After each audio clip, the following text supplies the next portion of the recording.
Welcome to Everything Life and Real Estate. Let's get started with our hosts, Linda McKissick and Dana Gentry.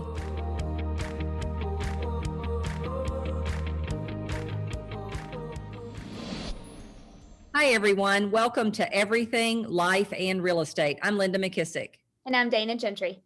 Hey, Dana, how are you? I'm doing good. I feel like I haven't talked to you in forever. I was about to say the exact same thing. And super excited for today because you and I have another great guest that you and I have been super passionate about his book and kind of what he's teaching. And so I'm super pumped and ready to jump into Mr. Nick. So Dana, you want to introduce him and then we'll let Nick kind of tell us about himself.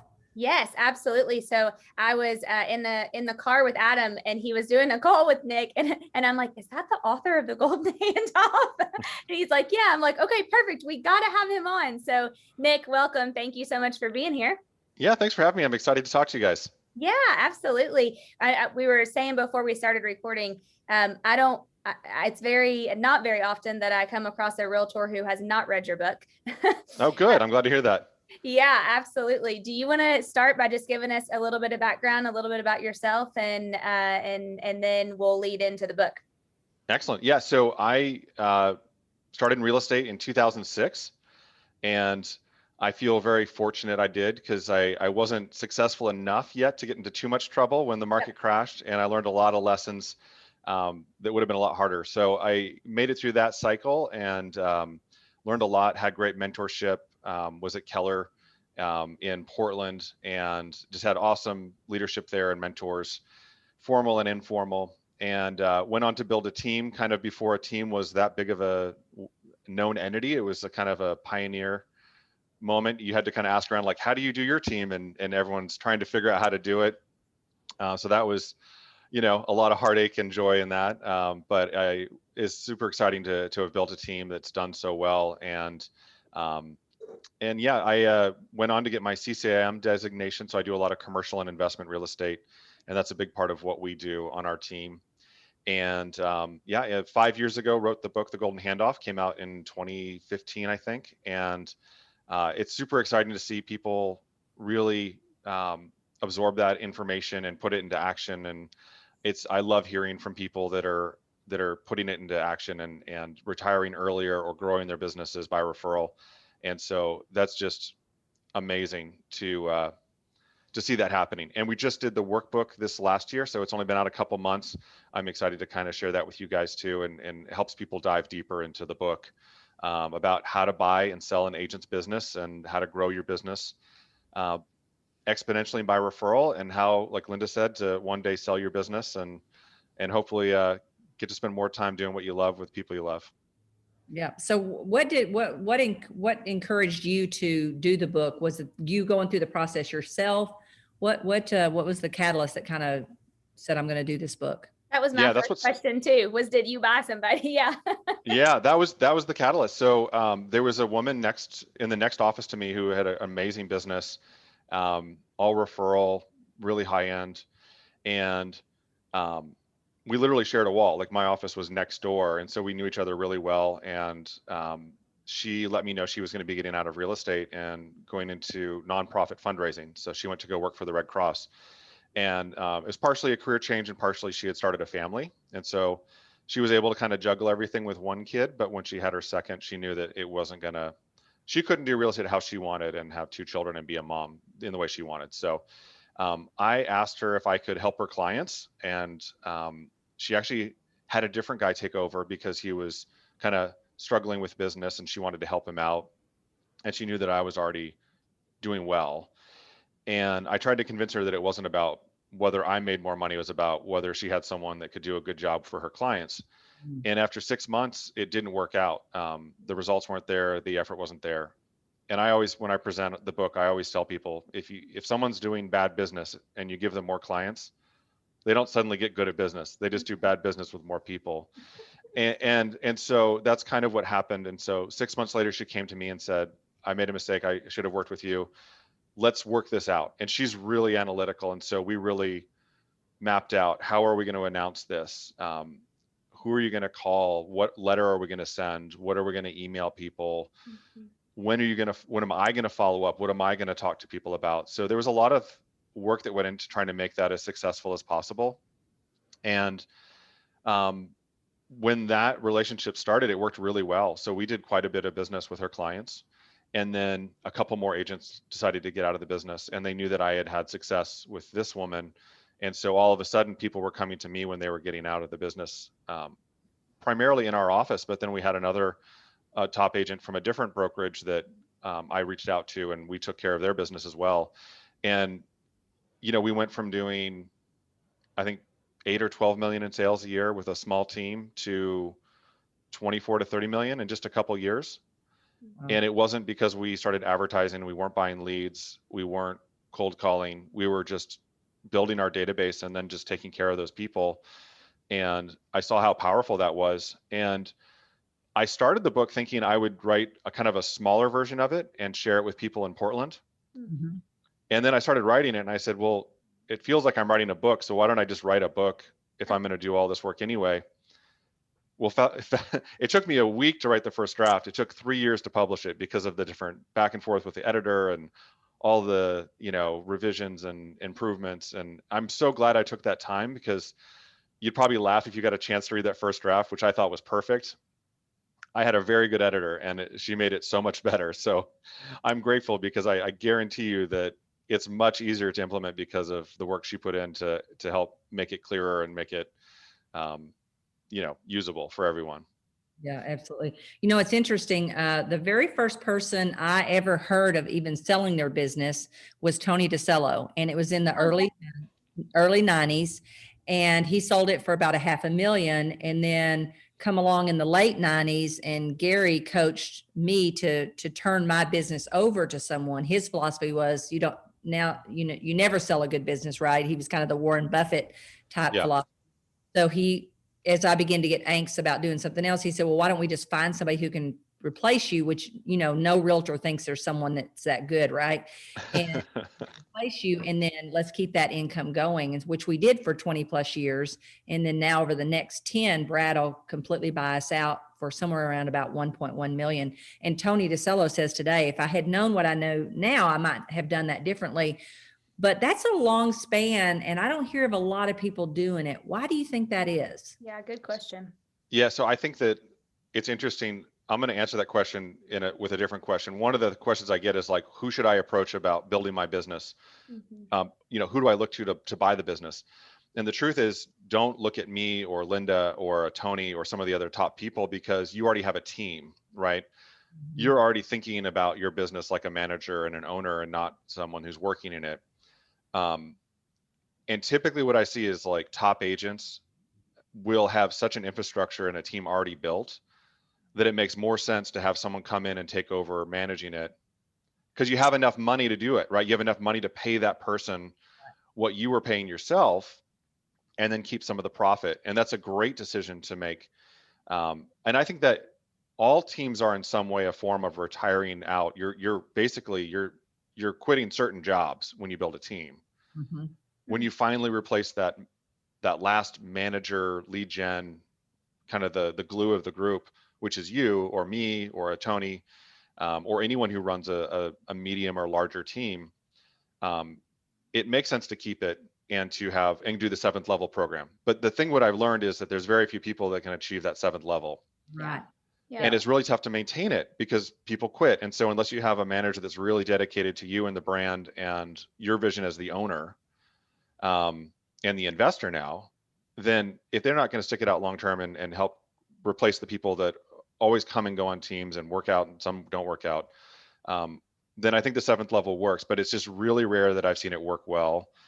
It's way easier to just find someone who's going to take over and own it completely and phase out. And especially if you're a solo agent or you're on a small team, you probably don't have enough GCI to like afford to bring that person on to keep it. Mm-hmm. So then the best option is to do a golden handoff where you're not trying to take a profit off of it for 20 years because it never got big enough, I guess.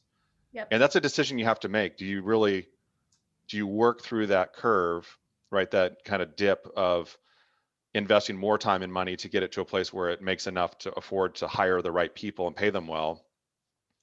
Or do you say, I don't want to go through 5-6 years of building this to get it to that level. I'd rather just sell it now to someone that can do a really good job running it. And still, I would encourage everyone, go to goldenhandoff.com. We have a calculator, and the only thing you need to know is how many repeat and referral deals do you do every year, and what's your average commission. And it'll tell you what it's worth to you as the retiring agent and what it could be potentially worth to the adopting agent. And the numbers are pretty staggering, even with a small business.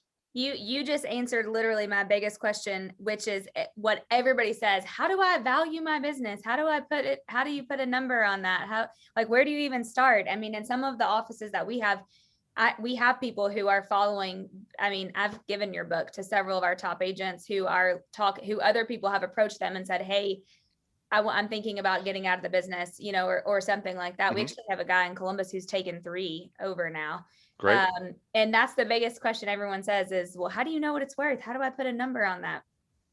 Well, you know, that's kind of what the Golden Handoff was built specifically to do, is we don't have to guess what it's worth and try to come up with a business valuation, because in real estate it's really hard because people move every 10 years. It's not like an insurance business or a dentist office where people come and they're renewing monthly or every 6 months or every year, and you know that money's coming in. Yep. In real estate, you can't count it like that. So especially if someone's only been in business for 3 to 5 years, you don't really know, are they growing or shrinking or where they're at. But what you do know is how many people come through repeat and referral. That gives you a good standard of who trusts and knows these people and is going to come back. And where are they at right now with their average sales price? You know, is it the market? Is it lower? Is it higher? You know, who do they serve? The Golden Handoff solves that problem because you don't have to try to figure out what it's worth. You just go through the process, you do the endorsement of the new agent, and then as they close deals, you get paid. And I can tell you that in a lot of cases, I think that the retiring agent would get more through the referral-based sale, which is the Golden Handoff, than they would if they just did a traditional sale where you figure a value and you buy it. The other problem is if you're the one buying the business and you find out there's problems in the database or some of those people are not that responsive, if you've already paid for it, it's not going to be very easy to get that retiring agent to come back and help solve problems. Yeah. Whereas the retiring agents in all of my deals, they want me to succeed. They're sending me referrals. They're looking out for business. I can call and say, hey, I've reached out to this person a couple of times. You said they wanted to sell. They won't call me back. You know, can you reach out? And it's not like I'm not putting them to work a lot. It's a couple times a year when I need it. And where I think it can make a difference to either, you know, get the listing or reconnect with a client that's kind of gone dark. So I think it works better for both people. You know, the first business I took over that was not inside of our office was I think a $6 or $7 million a year producer, and we did the same amount of sales with their business as they did. And I sent him $50,000 in 1 year in referral fees. There's no way I would have paid $50,000 for that business. And he wouldn't have asked for it. He never would have dreamed to ask that much for it either. And so it worked out better for both of us. Yeah, because it was shared risk until you had to pay it anyway. Yeah. I mean, you didn't have all the paying it up front.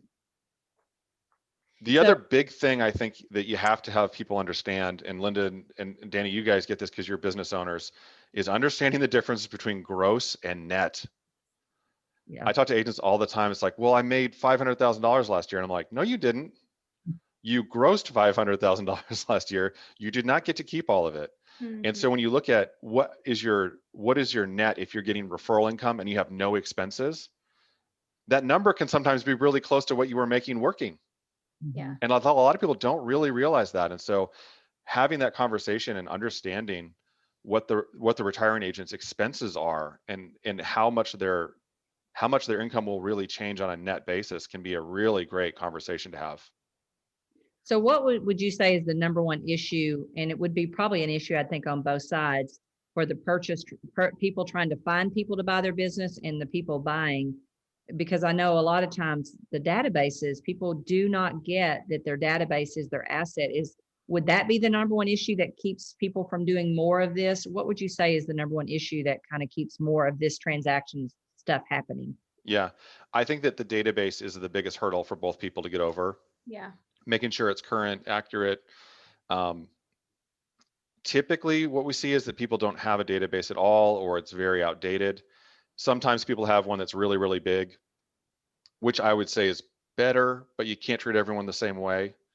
So if you have a database of 20,000 people and 15,000 of those are internet leads and 1,000 of them are past clients and a bunch of them are people that you know that have signed up or come to an open house or done something over your whole career, if you're going to take over that business, you need to really understand, okay, well, who am I calling and who am I putting on an automated system and who am I having somewhat like an ISA call, or I can't love 20,000 people the same way, but I can maybe call 1,000 or 500 of them.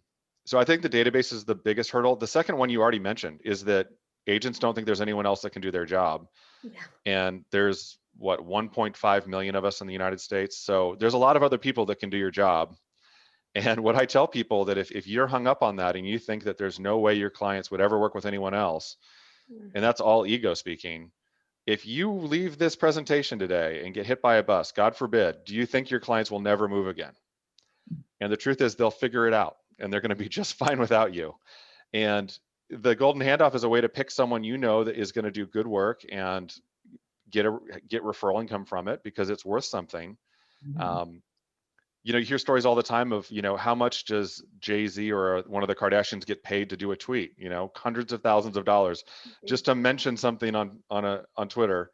And realtors don't realize that our relationships and our, you know, we have a very small version of that with the people that know us, right? We're a trusted resource, and that has a lot of value. Nick, will you talk a little bit about, I like how you just have the 4 steps, like really simple. And for people, I'm just going to pretend like we have listeners who haven't read your book, because there may be a couple. And you talk about so you call them the retiring agent and then the adopting agent, obviously. And you talk about how you connect with someone who's a retiring agent, and then they do their announcement, and they make it clear who the new adopting agent is that is coming in and taking over their business and client relationships. Where have you seen that go really good, and where have you seen that go not so good with the announcement, I mean, to their clients? You know, I think that the announcement typically goes pretty well. I think where it gets more or less effective is if someone is already phasing out and they're doing less and less business every year, but they're kind of hanging on. Yeah. Those clients have already left. You've already lost them, and people don't like to admit it. But if you were doing 40 million in sales a year, and by the time you retire, you're only doing 10, there's still $40 million of the business happening in your database. You're just not doing 30 of it anymore. And so the value has gone down. So where it's been the most effective is where someone is working full speed and then they hand it off and they let that person take over, as opposed to waiting and hanging on. And I see that happen a lot. I think that's what realtors typically do. And Linda, stop me if I'm wrong, but people kind of slowly phase out, pick up their sign and go home, kind of like you said earlier when we were talking. By the time that's happened, a lot of those clients have already found someone new. The opportunity's gone. Yeah, and so the more you can do to nurture and maintain that, the more value those relationships have for both people. Yeah. How often are the retiring agents, do you see actually coming back in? I know you kind of touched on this earlier, but do you see it successful that they still touch them at all, or what does that look like? Do you mean, are they still involved in helping out, or do you mean, do they get back into selling? No, not back into selling, just in touching the database. Okay. I think that in terms of my experience, not that much, but I probably could do a better job including them. Okay. Especially with what we're doing today. I mean, it would be very easy to record a quick call with them and just be like, hey, tell everyone kind of what's going on with your family. And now you're working at this nonprofit. Tell us what you're doing with the American Red Cross, and, how people can contribute. And I'll be like, and here's what's going on with the team. And we just helped a couple of your clients sell houses, and it's so great to keep working with your people. I think it'd be really easy to do that. And if you're doing your database right and you have it segmented, so you can pull up, okay, let's send this email to everyone from David's database, or let's send this email from everyone from Renee's database. It's very easy with technology now to do this, even if like the 3 of us are all in different places, right? We don't have to go to a studio at the same time and do it together and take time. So I think that now that you're saying that, I probably should ask them to like jump on a little Zoom call and, hey, everyone get a heads up of what you've been doing, because I know that when I talk to clients as the adopting agent, they're always really excited to hear what's going on with their agent, because they've been friends and they like them. The retiring agent, you mean? Retiring agent, yeah. Yeah. Okay. Yeah, that makes sense. Yeah. No, but you didn't ask this question, but a lot of agents retire and then hate it and get back into selling. Oh, So have that conversation. Wow. Um, Linda, you said you retired 20 years ago, but you're not, living on a beach drinking margaritas every day. So what that means to thank different people goodness. is different. Sounds pretty good after the freeze in Texas last week. Oh, geez. Yeah. I feel bad for you guys. I just talked to a client today that hasn't had power in 10 days in Oregon. And I know it's been rough down there too. So Mhm. So Last year, go ahead, Dana. I was just going to say last year with the pandemic, I felt like this was timely for you to come on right now, because I think last year really made, Linda and I've talked about this on many episodes, it really made people think. And regardless of what situation you were in 2020, and it was your best year ever, or if it was unfortunately one of the worst years you've ever had, whether you got sick or you didn't get sick, or, whatever, you lost money or you made a bunch of money, it still made people think. And so I think now more than ever, it did make some people realize, just difference in their priorities and their work-life balance and all those things.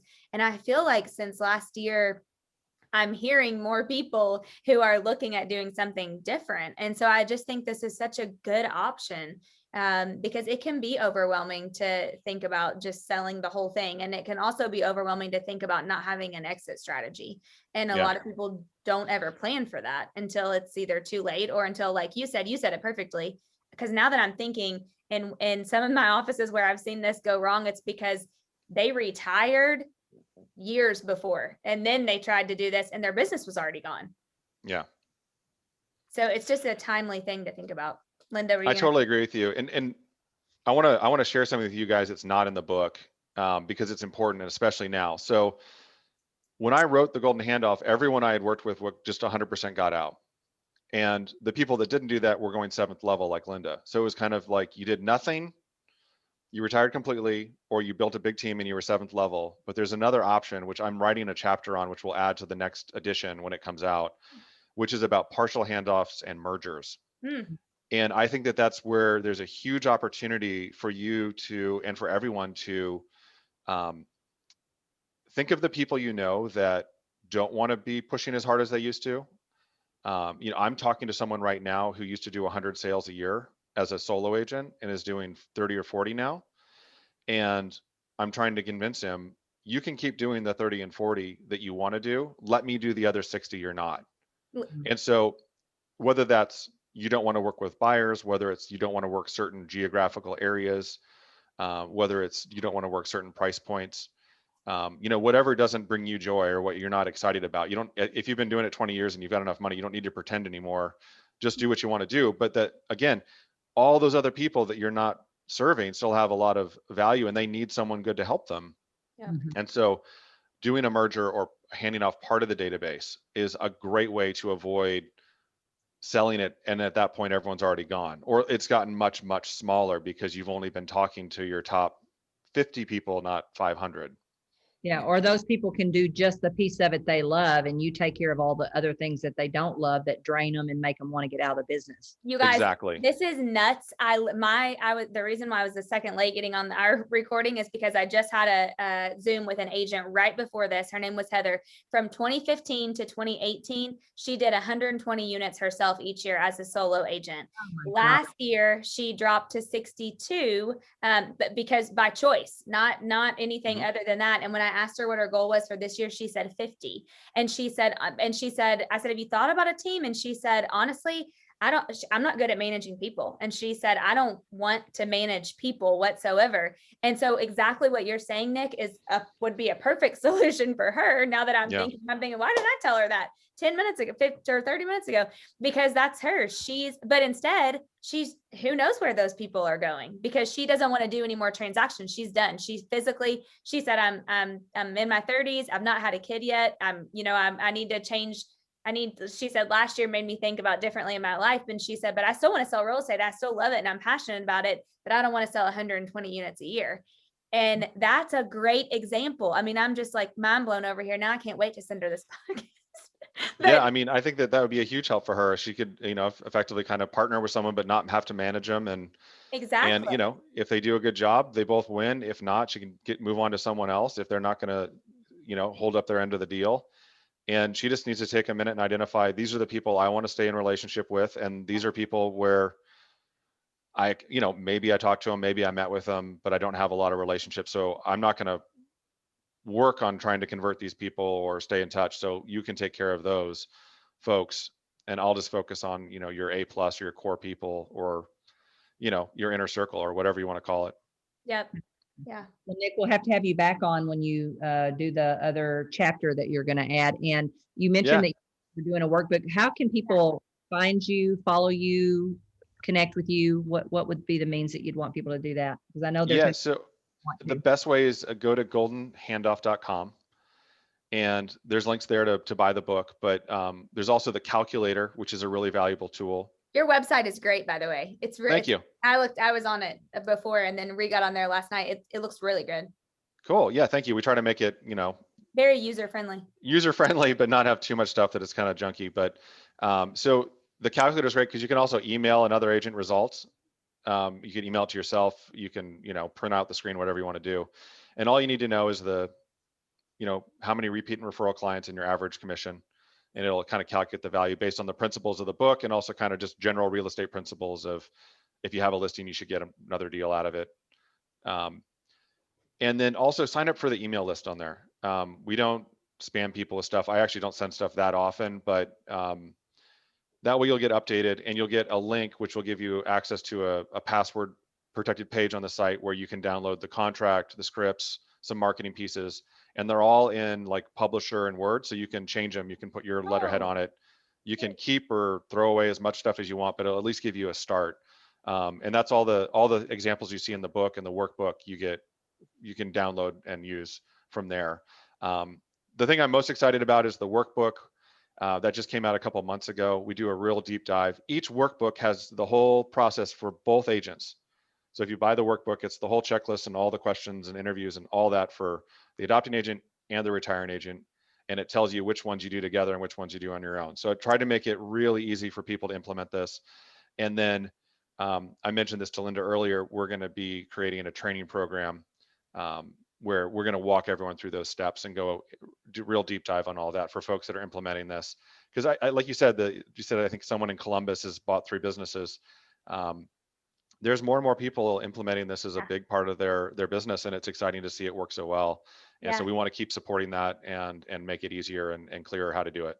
Yeah. Linda, Lori Lynn, and she's following this and with people who are retiring in the area, and she has a great name, Nick, very well reputable, and she's following exactly your book.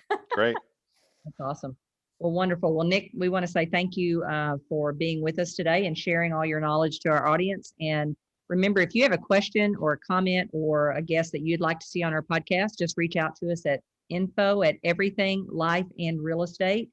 And remember, if you haven't subscribed, be sure to hit the subscribe button below. And the greatest compliment you can give Dana and I is a good review so that other people can find it. And if you happen to think of someone, another realtor that might benefit, or business person that might benefit from our podcast, be sure and share the link. We'd love to have them join our audience. And so, Nick, I want to say thank you. And Dana, I'll see you next week. Yes, I will see you.